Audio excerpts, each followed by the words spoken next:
of looking at it is this excellent graph which I found from a paper by the Royal Society, which shows these, I guess, these two forces at play from a different perspective.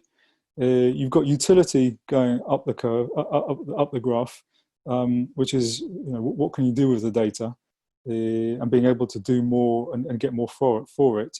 And then you've got privacy on the right. And what you're seeing at the moment is the blue curve, because in order to get utility, you have to give up your privacy. So you have very little privacy, and then you get lots of utility. That's, of course, the Facebook model, the Google model, and we have lots of areas of business now where companies effectively hand over their data in order to get insights and so on. So the blue one is where we are today. What these privacy-enhancing technologies are going to enable is this orange curve, which, and you can see that's kind of the R&D showing the movement towards that. And what that will allow is, if you look at utility is high, but privacy is also high. So you can still protect your data, but at the same time, get value and get utility from it. And that's because you can do more with it while containing that privacy. And we're going to show some emerging techniques for that today. So what are privacy enhancing technologies? Going back to that Royal Society paper, they've defined it quite well there. Privacy enhancing technologies are a diverse set of technologies and approaches. And I'm going to show a subset here today.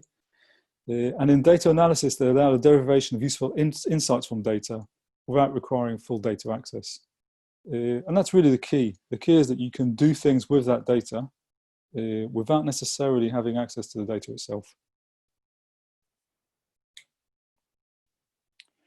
So, can we work with data without actually seeing it? Can we, for example, run calculations on data where we don't know what the data is?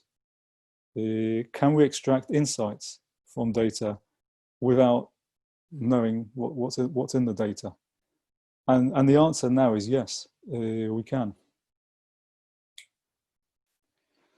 And it's worth stating at this stage that the techniques that we're going to look at in this webinar, and most of the techniques in the space, are really about calculations. And for that reason, they really evolve around numeric data. So we're really talking about numerical values that are used in calculations, as opposed to, let's say, pure text. So emails, addresses, names, and those types of things.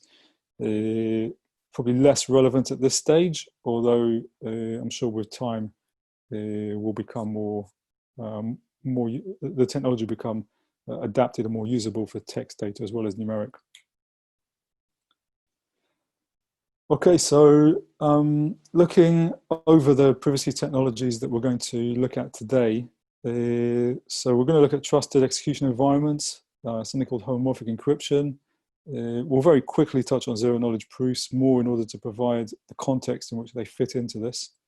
We'll look at something called differential privacy, and then identity, so self-sovereign identity, and how and personal data stores, so how people can control their data.